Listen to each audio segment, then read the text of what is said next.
All right, guys. For those of you who have seen me do some of this stuff before, what you know is that I don't read off of notes. I just like to talk extemporaneously, if I said that word right. But there's a lot of stuff here, so I feel like I need to say I'm not going to be my normal, like, bubbly, go across the stage self. I'm still going to be bubbly, but I'm going to do a lot of reading because there's a lot of information that I want to be clear about. So I'm going to tell you a story. I'm going to try to get through the front end, which is a little bit of the setup, a little bit faster than I would have normally.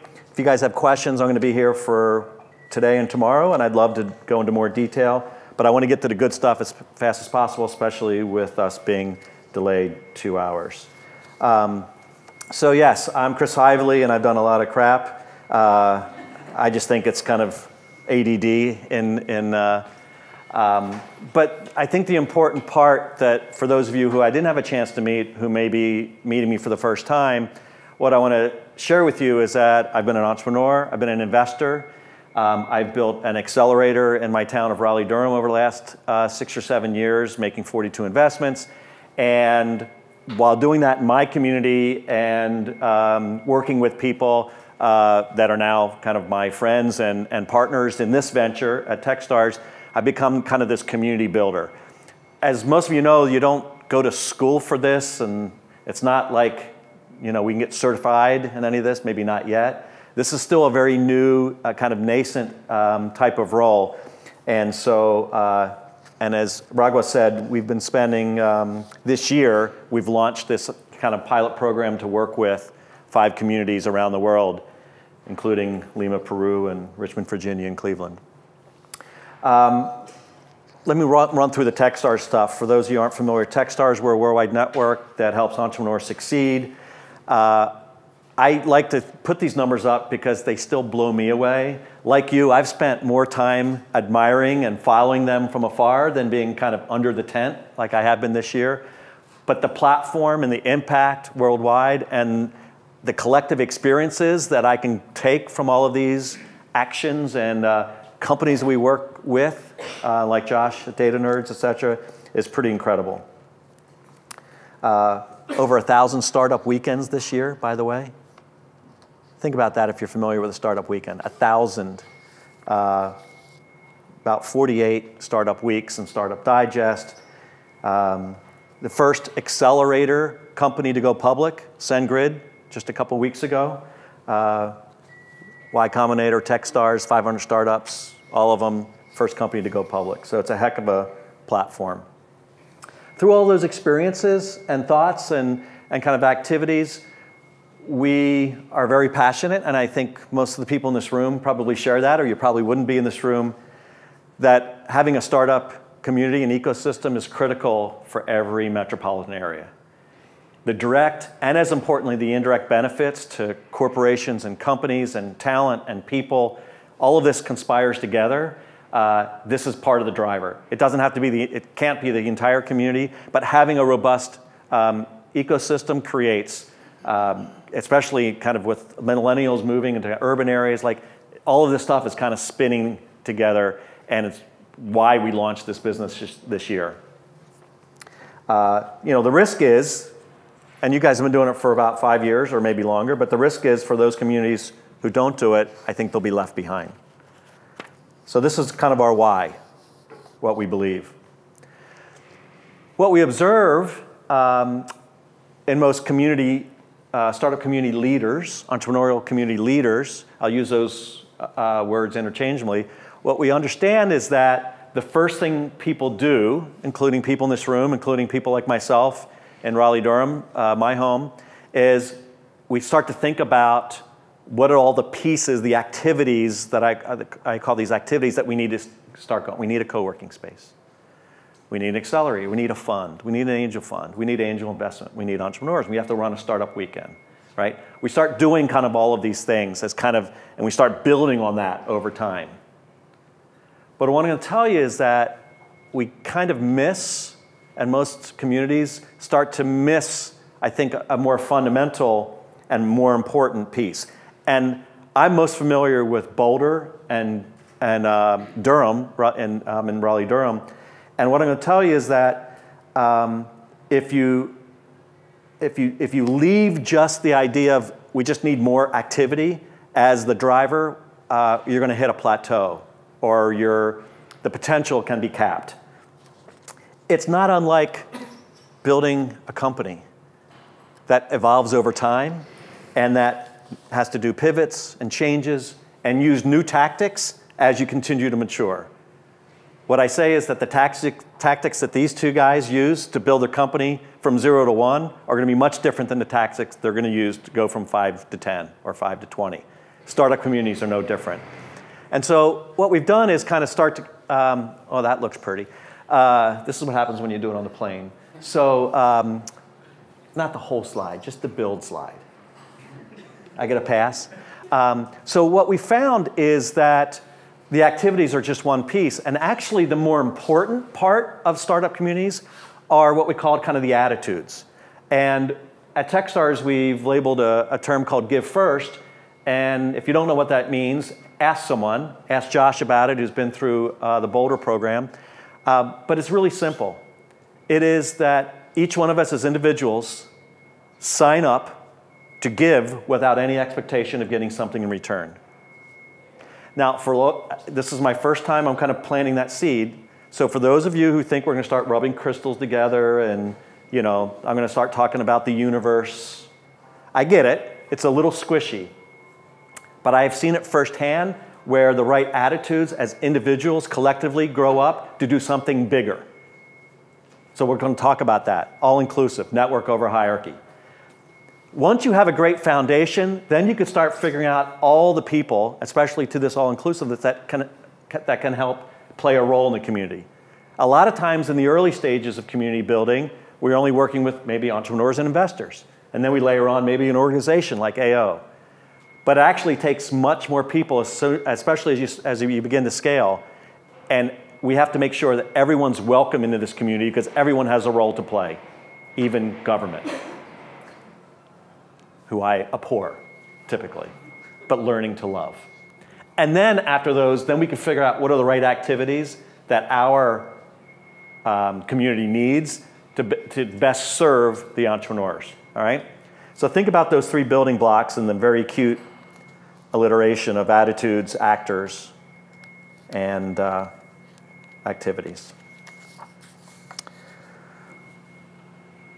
There's a couple of you in the room that are my age who have built business muscles and have been around organizations, and where our training and our formative years back before some of you were born kind of made us kind of approach life and business life with a certain idea in mind. What I want to do very quickly is talk about 3 truths of many that we have and talk about and kind of plant these as seeds for you guys to think about going forward. First of all, startup community building is not like economic development. In fact, it's almost 180 degrees different. Let's think about economic development today. Structure, planning, budgets, selling, recruiting. Now, raise your hand if you're an entrepreneur in the room. How much do you like structure, planning, budgets, right? In fact, we run the opposite direction. And this is where a lot of places break down is we have people trying to kind of over-structure or over-plan or over-coordinate kind of how to build a startup community. It's like kind of laws of physics. It's completely opposite. So seed planted. Secondly, and the notes go.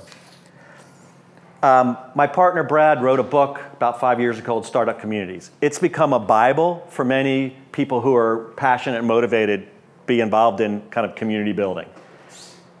And if I didn't realize that 5 years ago when I got the book and bought hundreds of copies and passed them out to friends and people like yourselves and places all over the world, I know it this year because every single one of the pilot companies and the 55 communities I've talked to around the world this year all are inbound leads from people who have read Brad's book and say, but please help. One of the things we've seen over the last 5 years is too many of us, including me in the early days, looked at that book as kind of a playbook. If we just do what they did in Boulder, we'll have the same result. And it turns out it's not a playbook. And it turns out that most of us actually miss the piece that we talked about before, which is about the attitudes. We go right to the activities, and we just try to replicate them. So the idea here in this truth is that the reason that I believe I am here, and the reason that you all wanted me and Techstars here, is that it's more like a recipe, and it has to be custom built. The assets and the things that you all have to put in play here in the Okanagan. By the way, I'll use Kelowna and Okanagan interchangeably, but I mean kind of the region. The assets that you have here, we got to figure out how they work culturally, right? With the amount of money that's around, the kind of entrepreneurs that we have. That's more like a recipe. Maybe there's principles like a chef would use, basic cooking principles, but we need to figure out what the Okanagan's recipe is and not just run the Boulder playbook. And lastly, if you didn't know already, like building a company, we have to measure progress in years. There's no shortcuts. Just ask every community 10 years ago that relabeled themselves as Silicon Beach or Silicon Salt Flats. I went through and searched all these. There's amazing. Silicon something. You can't market yourself. Though marketing, and we're going to talk about storytelling a little bit later, can be a component. It can't be the whole thing, right? It can't be just the sizzle and with no steak. So we got to measure this progress in years.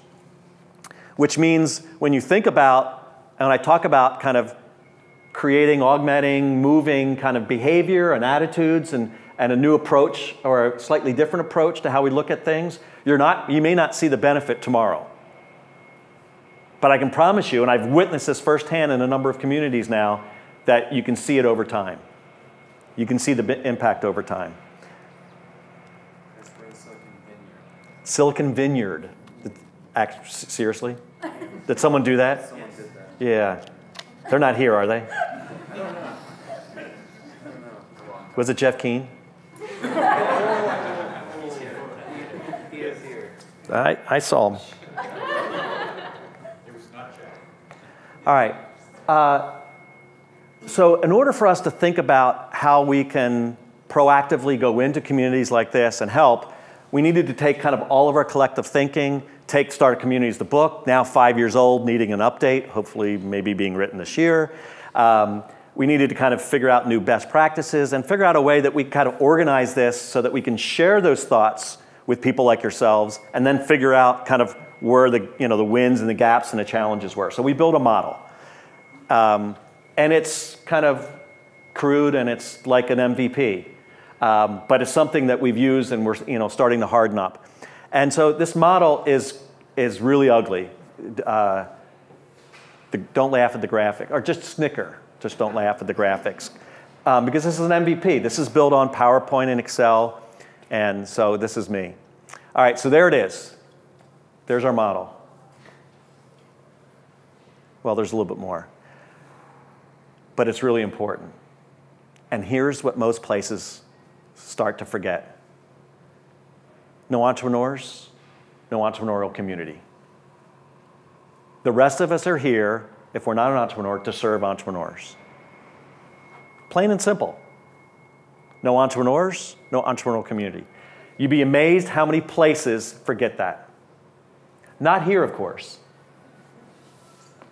No, you guys are in pretty good shape. But especially people that work for sometimes cities, economic development, maybe organizations not unlike AOO, forget that are here to serve, forget that the entrepreneur is the center of the universe. Now, based on that, we then add the culture of the community, and I talked about that, and that's that over-encompassing thing about attitudes and values and how do we interact. We're going to do a really big deep dive into that, but there's 4 other themes that we have identified, and those 4 themes are capital, talent, density, and institutional support, and for the most part, density we refer to as kind of like geographic density, okay? And we'll kind of blow those up in a little bit. And then when you have those kind of themes, then we want to figure out and make sure that all of the potential actors that can play a role have a role to play, and there's a way for them to get in. I told you it was sexy. Those themes are actually kind of the roll-up of about 28 to 30 ever-changing kind of ideas of factors or conditions that we look at. And when I interviewed the 48 people, I believe, here directly, by the way, 48 meetings, but some of them were with multiple people, so we probably touched about 80 to 100 people. These are some examples of the 28 to 30 things that we're looking for. Do everyone exhibits give first mentality? Do they have ways to activate new talent and bring that into the community? Again, this is a model. And then over on the right-hand side, what we've done is outline 7 levels of maturity in terms of community. So some of you are asking to yourself right now, why 7? 3 felt like too few, 10 felt like too many, I don't know. Like I said, this is a model. We needed a framework from which I could go into communities like this and kind of start to figure out kind of where you're at. Not from a competitive or a comparative sense per se, but from figuring out what do kind of communities look like when they're kind of at this stage, and what are the things they do to go to the next stage. And if I can find that out over a bunch of communities, then I can be even more kind of loaded and armed to help each community say, hey, this is kind of the next thing that's going to happen with you guys. You follow that? It's pretty, isn't it? Yes, so we have actually, if you think about 28 to 30 conditions rolling up to 5 themes, 7 levels, every one of those cells has a description, and we roll those up into kind of 7 levels of maturity. And this is just a way for us to kind of do a little bit of indexing, not for comparative sense. By the way, I will be sharing this with the AO team, and anybody who's interested can get a copy of this at the end. So now we had a model, then we had to figure out how we were going to help. So the way we're going to help is we're going to do a consulting arrangement. Now, by the way, as an entrepreneur, it's still, I'm having problems with the consulting word. I get it, right?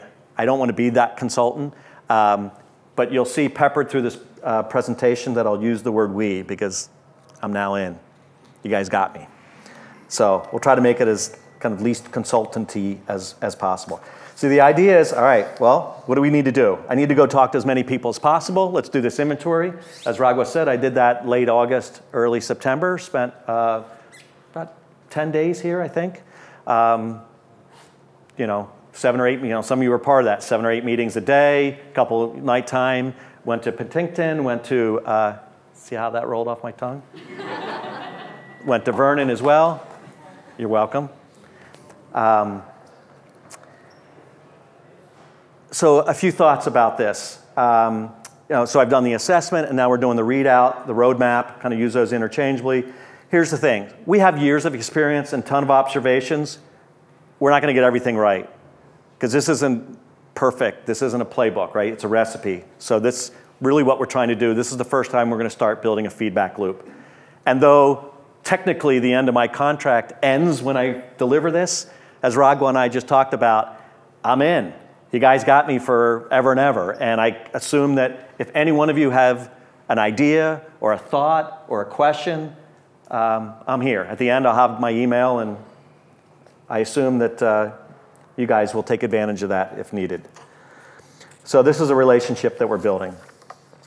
That being said, I also brought a team together. So, these are some of the best thought leaders. Brad, who's written Startup Communities. Ian next to him, who's helping write Startup Communities V2, and is a really good kind of economic development, or behavioral economist, and especially around communities. He and I spend lots of time together. Nicole, David Cohen at Techstars, lots of people to bring to bear. What I do when I grab all this stuff is I head back to Boulder, and through email and video and in meetings is we kind of look at all this stuff and say, all right, what would we do given all of these characteristics? So it's a good teamwork. So let's get to the assessment. Mentioned the 48 interviews, primarily here and upstairs. Like I said, I did visit Penticton and Vernon. We did a few dinners. What would I say? Clearly really strong interest, motivated, across the board. I think we did a really good representation of those actors around the circle, and a lot of motivated actors to work with. So I'm really, really encouraged. Obviously, there's clear opportunities for expanding on the work that's already been done over the last 5, 7, 10 years, wherever you want to start the clock. But this is never done, is it? Right? It's like growing a company. There's always a new set of challenges. So the following is a set of observations, and we're going to dig into those 5 key themes. And so here's kind of where I put you guys. You guys are kind of right at the top of 3. Let me read this out loud. There are active high-growth startups, as well as a set of leaders in the community who are taking a kind of a long-term view. Relatively high number of startups are being formed, and investments are being made. Congratulations, Josh. There are multiple events per month that kind of convene and bring people together, and everyone who has a modest interest are at least aware of these events. In order to best understand where we go from here, on the right side of the screen are a few of the elements of what we see in kind of the next kind of levels of maturity. And a couple things, I'll let you read it, I'm not going to read that, but I think the biggest thing is opening up the top of the pipeline in terms of more first-time founder, kind of, I've just launched or started my efforts in the last couple months, that kind of just getting started entrepreneur. We need to kind of open up that top of the pipeline, and we need to see, kind of more in the hundreds, not necessarily in 100 or so. We're going to talk about VA Angels today. I'm really excited to have Grant kind of, kickstarting that and kind of maybe trying to reform that or re-kickstarting that, however. So that's a challenge. And, in more mature communities, there's multiple angel groups. And that's where I would like to see this place go over the next couple of years, that there's multiple places. Obviously, not every entrepreneur should get funding. This is still very Darwinian, right? This isn't like, Little League hockey. I changed that from baseball, did you see that? Where everyone gets a trophy, right? But if we're going to expand the top, we're going to need more capital. What I'm not concerned about is putting, a $25 or $75 million venture fund in here. We'll worry about that 4, 3 years from now.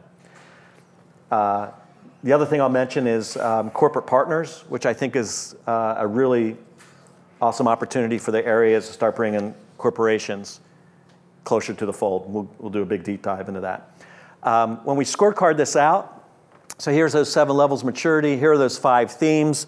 Here's, the numbers really don't mean anything. They're only a way for me to kind of judge and kind of benchmark you all. I think a year from now, when I have 15 or 20 of these under my belt, and I start sharing this, like you guys can see, all right, what's Boulder doing, or what's Cleveland doing that we're not doing, or what can we learn from them, and they learn from you. So I really wanted to find out kind of where the gaps and the holes were. So obviously, kind of talent creation is the area of that I'd like to focus on.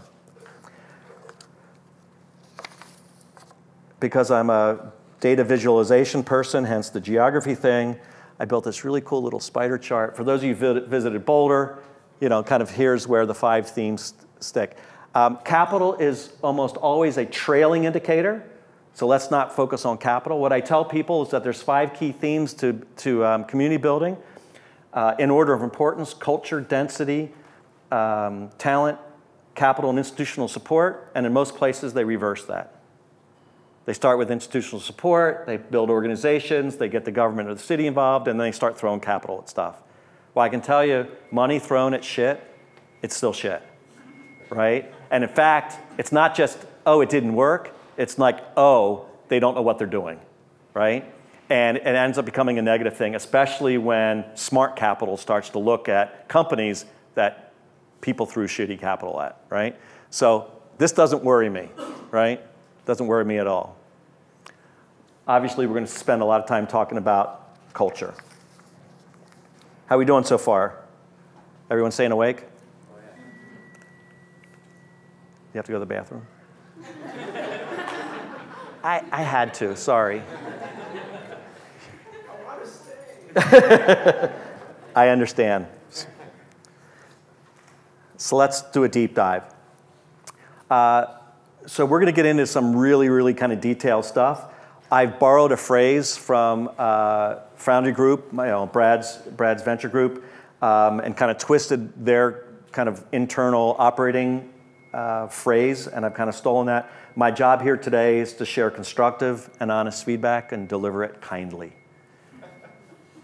Some of you might feel a little uncomfortable because I'm going to call out some things that you are individually or organizationally involved in, and my hope is that we can use it as a place to leap forward.